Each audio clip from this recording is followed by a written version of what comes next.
กสุดเลยเนาะนักสุดเลยเท่าที่เบาโน่งมามือนั้นมาถ่ายได้ลูกเพิ่นมีลูกเพิ่นแต่ว่าพ่อเพิ่นบ่ได้อยู่มื้อนั้นพ่อแม่บ่ได้อยู่ก็เลยวันนี้มาใหม่พี่น้องเอ้ยเนาะมาใหม่มาเบิ่งใหม่ว่าเป็นจังได๋เพิ่นสานบ้าน2มันในบ้านก็คือว่านักสุดน้ำยังค่าอยู่ทั้งนั้นเดี๋ยวมาสัมผัสมาเบิ่งนำกันเนาะว่าเพิ่นสร้างเรือนว่าสร้างเรือนนี้ได้จักปีแล้วเนาะนี่แหละทุกคนอาจารย์บ้านช่องของเพิ่นถามพ่อชื่อจังได๋เด้เขาน้อยบัดเอ้ยเด้นางงูยแบบสร้างครอบครัวกันนี่ต้นละว่าจักปีแล้วพ่อก็10 ปี10 ปีละ10 ปีทุกคนเลยเอาเครื่องมาให้เพิ่นทุกคนมันมีกระเป๋าโอ้เดี๋ยว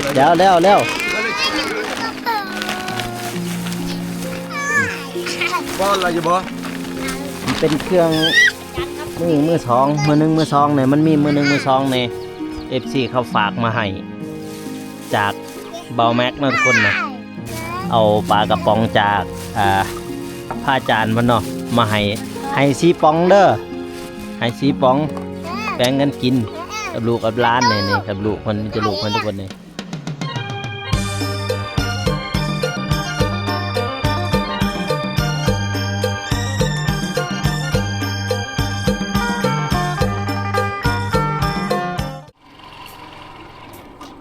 ครับสบายดีและสวัสดีเด้อพ่อแม่พี่น้องบอกว่าสิอยู่ภายในหรือว่าต่างประเทศ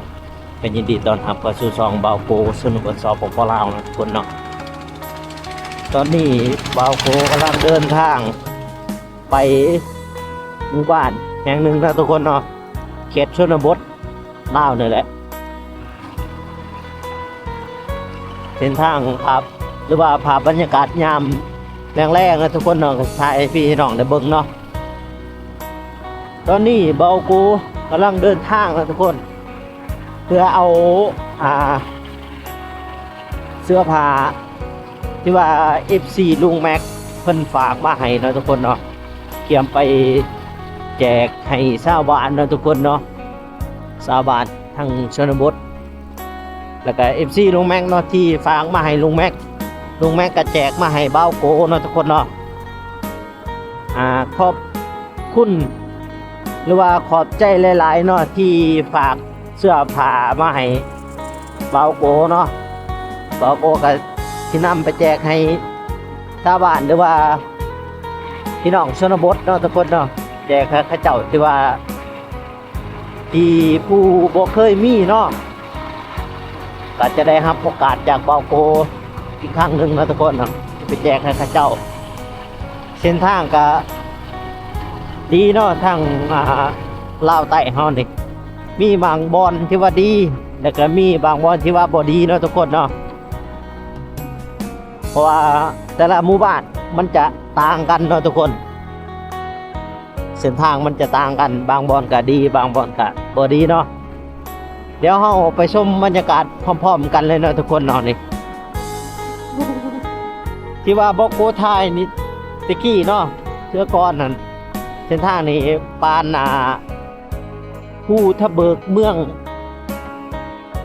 ไทยแล้วเนาะทุกคนเนาะแต่ว่ามาเจอเส้นทางนี้ปานว่าภูทะเบิกเมืองลาวเลยเนาะ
คนเห็นบอกผู้ป้า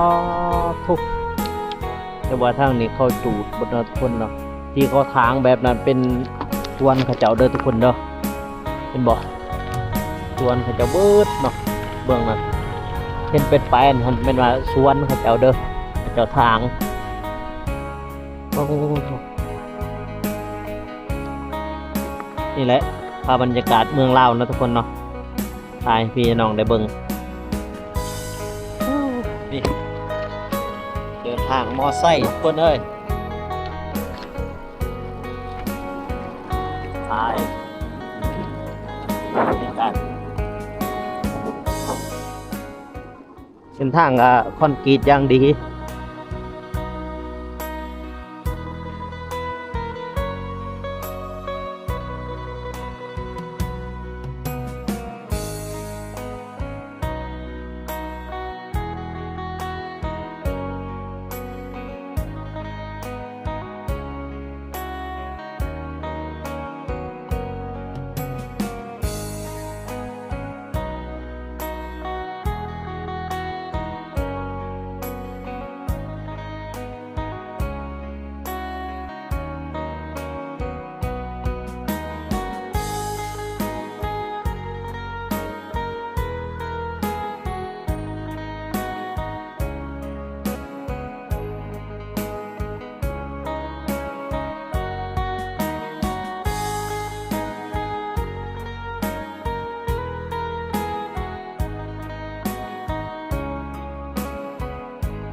ทุกคนเลาะ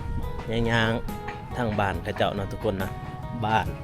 ท่าลิงเมืองท่าแตกแขวงซี่กองทุกคนโอ้มันนี่ครับมากับบ่าวอนงคือเก่านะทุกคนเนาะก็เลยก็สิแจกเสื้อผ้าเนี่ยเสื้อผ้าเป็นมือหนึ่งมือสองเนี่ยเนาะทุกคนนะจากเบาแม็กจากประเทศไทยเพิ่นนะเขาฝากมาให้เบาโกก็สิแจกให้พี่ให้น้องเนาะทุกคนนะโอ้ตัวนี้เบิ่งเฮือนซานบ้านอยู่เขาได้ทุกคนโอ้มาเบิ่งเฮือนหลังนี้ก็ทุกคนเอ้ยมองที่ว่าเขาว่าทุกที่สุดในหมู่บ้านนะทุกคนนี่ก่อนเฮือนหลังนี้มาเบิ่งว่าครับเบิ่งนี่เป่าทุก ดีๆบังโก เป่ามุงด้วยผ้าบัดเนาะผ้ากะตีก็สบายดีบ่าวหนุ่มเป่าตัวเบิ่งทุกคนในเฮือนซานบ่เนาะ แม่นอย่าบ่เพื่อน จักเลยเบิ่งเด้อทุกคนเบิ่งนำกันเนาะแม่นเฮือนอยู่บ่ ลังการโหด หนัก สุด สุดเลยพี่น้อง ๆหนักสุดเลยเนาะ หนักสุดเลย โอ้ เท่าที่เบาโน่งมามือนั้นมาทายได้ลูกเพิ่น โอ้ มีลูกเพิ่นแต่ว่าพ่อเพิ่นบ่ได้อยู่มื้อน่ะพ่อแม่บ่ได้อยู่นะ เออ ก็เลยมื้อนี้มาใหม่พี่น้องเอ้ยเนาะมาใหม่มาเบิ่งใหม่ว่าเป็นจังได๋เพื่อนสานบ้านซอง อ๋อ เพิ่นมันในบ้านก็ถือว่าหนักสุดเลย น้ำยังข่าอยู่ทั้งนั้น ว่าเลยบ่ ยังข่าเด็ ฝน ด ตกบ้านนี่เด้ ๆแม่นเลย นี่เออ ปูโถมาเบิ่งนำกันเด้อทุกคนพี่เพื่อนชานบัด2,000ป้าน อนได้จังได๋ เนาะ ตกไปอยู่ไส เนาะ บ่หนาวบ่ อืมฝนจะบ่ฟ้าเบิดบ่ว่าบ่ จะเบิ่งเอานี่ตินี่เอาฟ้ากับนั่น สังกะสีมา หมัดมานี่หันไหม้เลยพี่น้องเอ้ยไหม้พุ่ง เออ แล้วเขามาพามาเปิดนี่จักเท่าไรปีแล้วเนาะสิทามหลายเพิ่นจังได๋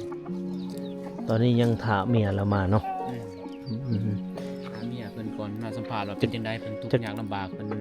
สร้างครอบครัวจักปีเลยพี่น้อง เออ เพิ่นเฮ็ดมาจักปีเนาะในเรือนซ่านบ้านซองเพิ่นมีจัก อ๋อ คน ทุกคนเห็นนี่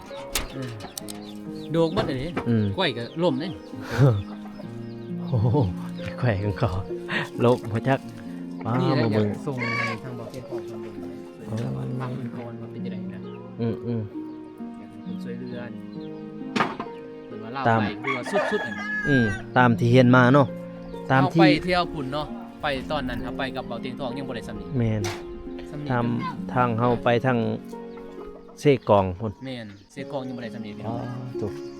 เดี๋ยวเฮามาสัมภาษณ์มาเบิ่งนำกันเนาะว่าเพิ่นสร้างเฮือน กับเอื้อยเพิ่นเบิ่ง แม่นว่าสร้างเฮือนนี้ได้จักปีแล้วเนาะนี่แหละทุกคนเฮือนจานบ้านช่องของเพิ่นอยู่บ้านอาลิงเนาะแม่นบ่ บ้านอาลีนี่ บ้านอาลี แต่งแข่งเสียกองพี่น้อง นี่แหละทุกคนนี่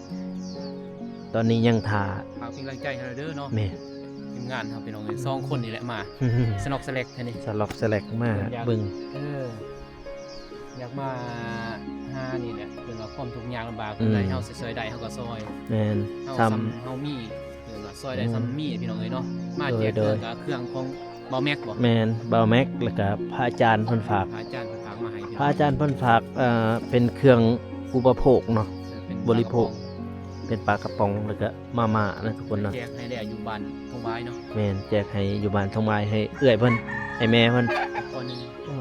นี่ถาเบิ่งถาเอื้อยเพิ่นมาทุกคนเลยมาเบิ่งนํกันว่าเป็นเพื่อนเป็นเทพบ่ เคยทายแล้วพี่น้อง แม่นบ่อ๋อ มาสุดก่อนมาทายแล้ว แต่ว่าเห็นแต่รูปเพิ่น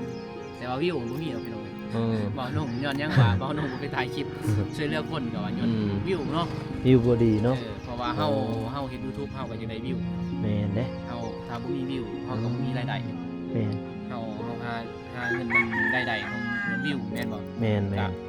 พอมีพี่น้องเบิ่งโฆษณาเฮา แม่นฝากกำลังใจเนาะ ฝากติดตามเนาะ เฮาก็ได้เงินส่วนนั้นก็มาช่วยเหลือ แม่น นี่แหละสังคมพี่น้อง แม่น ส่วนหนึ่งก็ใส่จ่ายคือว่า ใส่ กิน ใจ ยาเข้าไปละมื้ เป็นหมู ละวัน น้ำมันเนาะ ก็ฝากเป็นกำลังใจเด้อพี่น้อง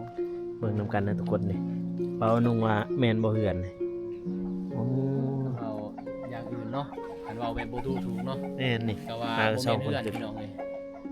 แต่ว่าทั้งบ้านเฮาก็ว่าบ่แม่นเฮือนทั้ง อืม บ้านเพิ่นก็ว่าเฮือนของเพิ่นเลย เป็นบ้าน แนว ของ เพิ่น เพิ่นนั่นแหละ นอนอยู่นี่กินอยู่นี่ก็แม่นว่าเฮือนของเพิ่นแหละตัวนี้ทุกคนเอ้ย มีแต่ได้สัมภาษณ์เพิ่นก่อนหน่อยเด้อ ถามเพิ่นมานะทุกคนทุกคนตอนนี้ทีมงานเฮามากับเบาน้องคือเก่านะทุกคนนะเดี๋ยวเฮาสิไปสัมภาษณ์เจ้าของเฮือนเพิ่นแล้วนะทุกคนเนาะสบายดี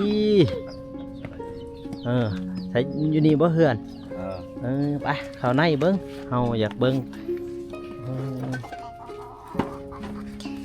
อืม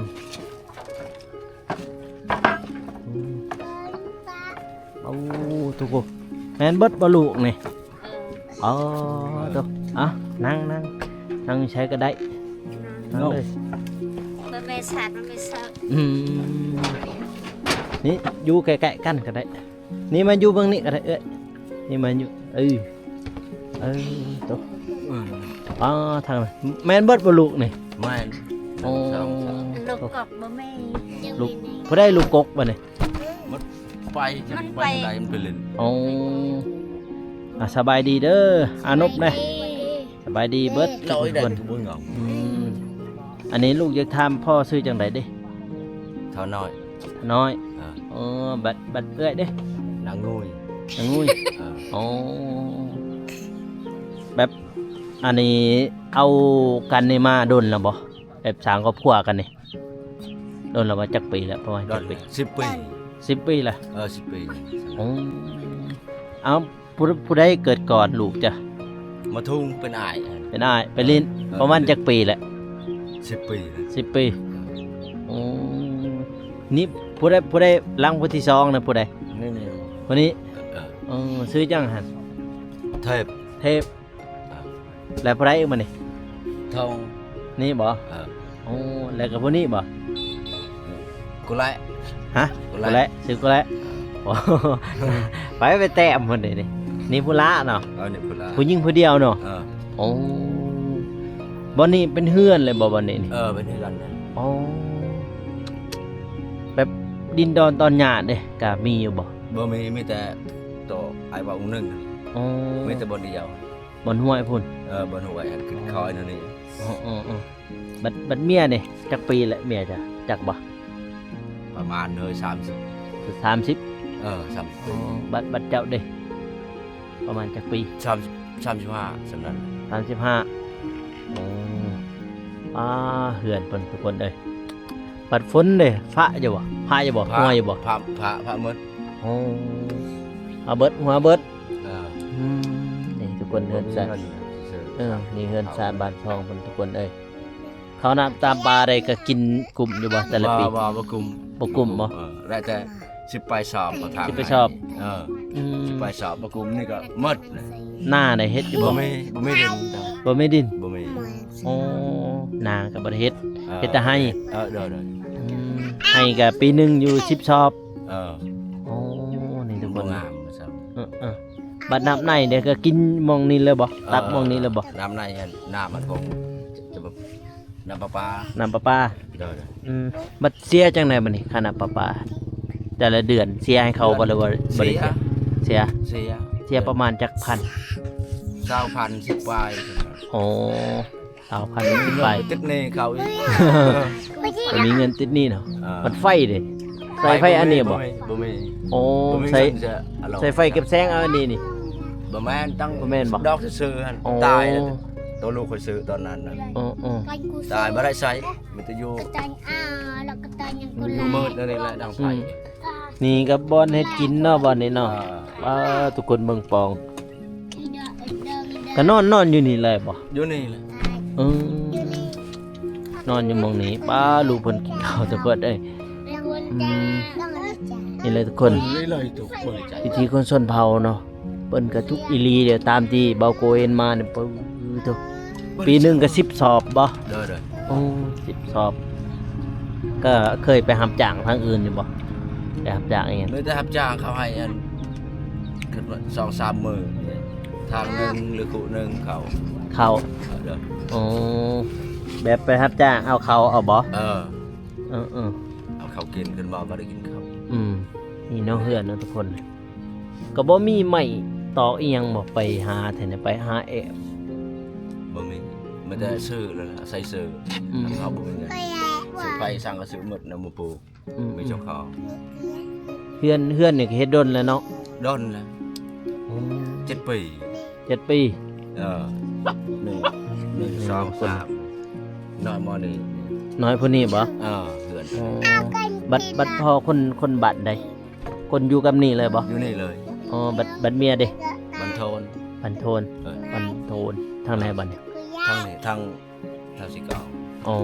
เจ้า โทน หลอกอัด นี่เลย มา ทุก อัน คน น้อย เลย ถ่าย สร้างบ้านซองเพิ่นมื้อนี้ก็บ่มีหยังดอกลูกเอาเครื่องมาเครื่องจาก FC ว่าแม็กเราฝากมาให้เอื้อยแล้วก็ให้เมียเจ้าแล้วก็ให้เจ้าว่าสิใช้ได้บ่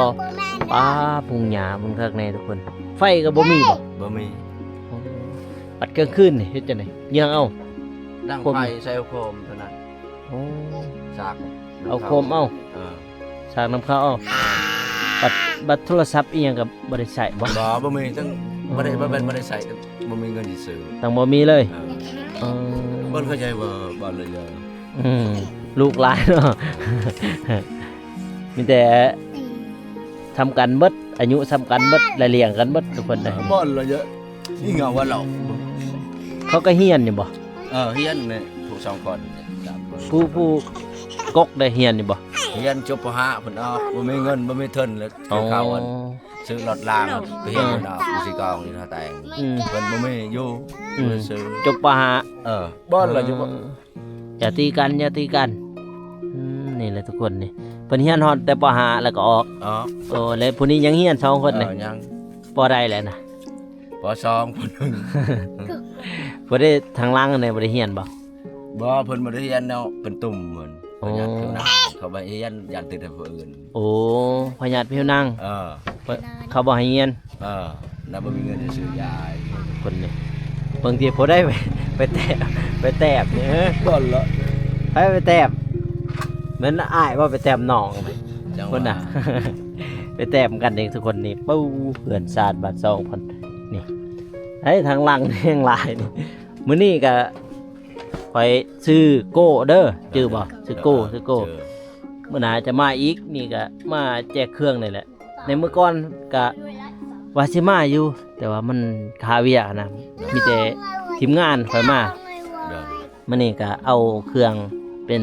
เสื้อผ้านี่แหละแล้วก็สิเอากระเป๋าให้เจ้าเลยพอได้ใส่เครื่องใส่ของจ้ะไปหัวไปสวนจ้ะเด้อ เด้อเด้อ ชื่อจังได๋ลงชื่อจ้ะ เสือน้อย เสื้อน้อย เด้อ บัดเมียเด้ นางงูย นางงุย ว่าเอาเป็นบ่ ขึ้นยิ้มเลย บ่เป็นนะเพิ่นนะ เออ ภาษา ก็ บ่ฮู้ ก็จักความลาวอยู่บ่ บ่ปานใดนะมันฮู้สำได้สำนึง อ๋อบ่ปานใด อืม อืมเดี๋ยวเฮาเอาเนี่ยเอาเครื่องมาให้เพิ่นทุกคนมันมีกระเป๋า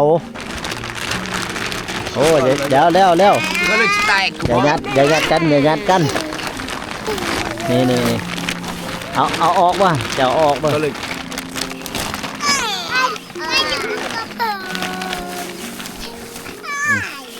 บ่ละอยู่บ่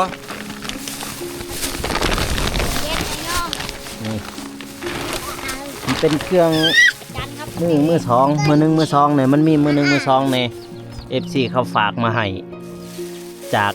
เบาแม็กนะทุกคนนะเบาแม็กเพิ่นฝากมาเป็นเสื้อผ้านะทุกคนเนาะอืม